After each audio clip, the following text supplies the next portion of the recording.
Welcome to On the Divine Wisdom from The Guide for the Perplexed by Maimonides, Vegetarian, Part 2 of 2, on Words of Wisdom.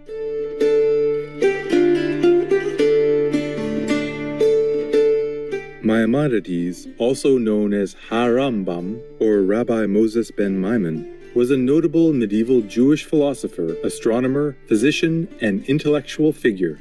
Born into a prominent family in Spain, Maimonides' path eventually led him to Morocco and Palestine until he finally settled in Egypt, in El Fostat, near Cairo.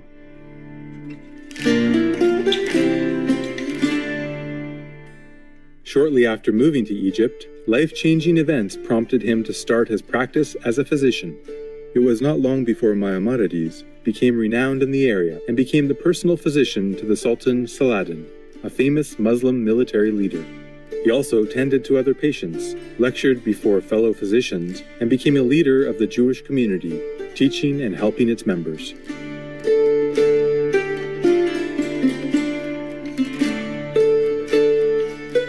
Famous works by Maimonides include Mishneh Torah, a commentary on the Talmud, and The Guide for the Perplexed, philosophical discussions regarding theological matters. A revered pillar of the Jewish world, Rabbi Moses ben Maimon, also had a significant influence on some great medieval writers and thinkers, such as Baruch Spinoza and Gottfried Wilhelm Leibniz, and made an important impact on the medieval science archives.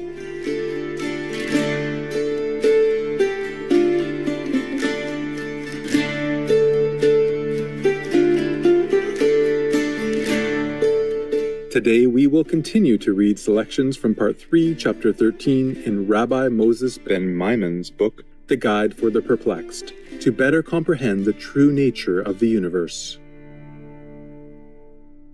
Part 3, Chapter 13.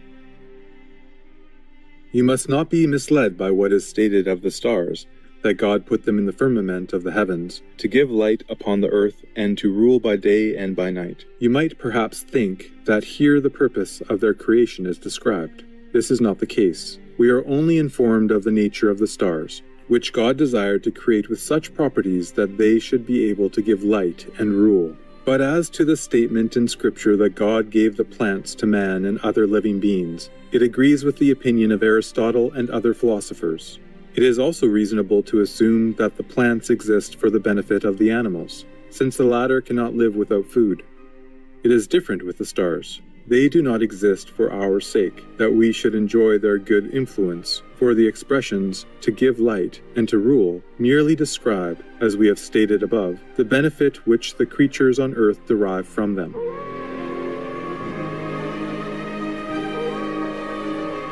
I have already explained to you the character of that influence that continually causes the good to descend from one being to another.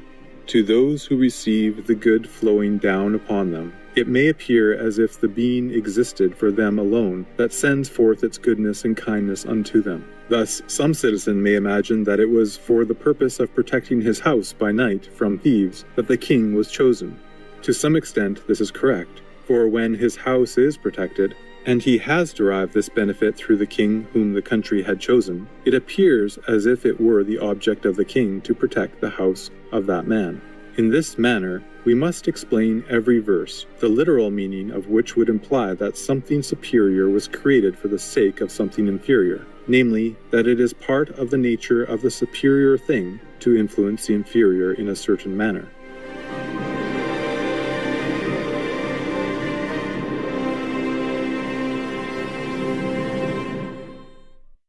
We remain firm in our belief that the whole universe was created in accordance with the will of God, and we do not inquire for any other cause or object. Just as we do not ask what is the purpose of God's existence, so we do not ask what was the object of His will, which is the cause of the existence of all things with their present properties, both those that have been created and those that will be created.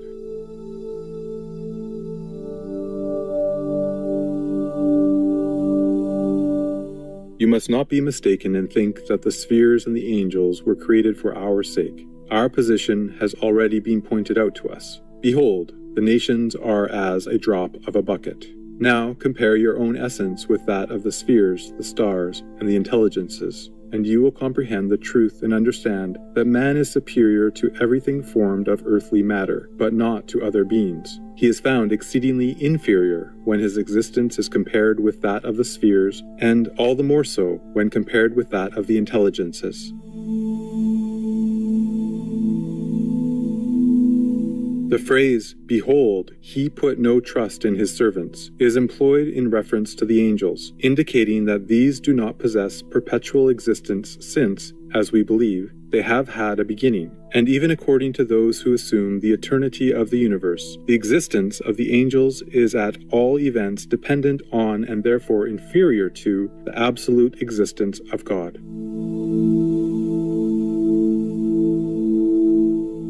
The words, "how much more abominable and filthy is man," in the one passage correspond to the phrase, "how much less in those who dwell in houses of clay," in the other passage. Their meaning is this: how much less in man who is abominable and filthy, in whose person crookedness or corporality is mixed up and spread through all his parts. Iniquity is identical with crookedness, as may be inferred from the passage. In the land of uprightness he will act with iniquity, and Ish, man, is here used in the same sense as Adam, human being, for man, in a general sense, is sometimes expressed in Scripture by Ish, he who smite a man, Ish, and he die.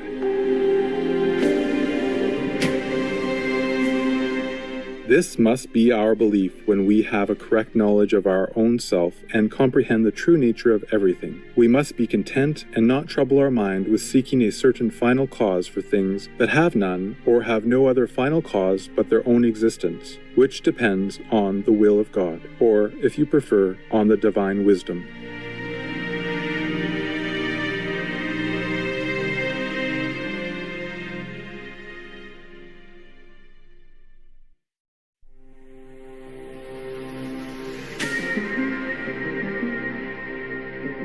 The mental strength that sustains my commitment to veganism has also helped me in forging the physical strength required to compete at the highest level in powerlifting. I am extremely proud to be a vegan powerlifter. Sahuri Lalain, vegan. Benevolent viewers, thank you for your company today.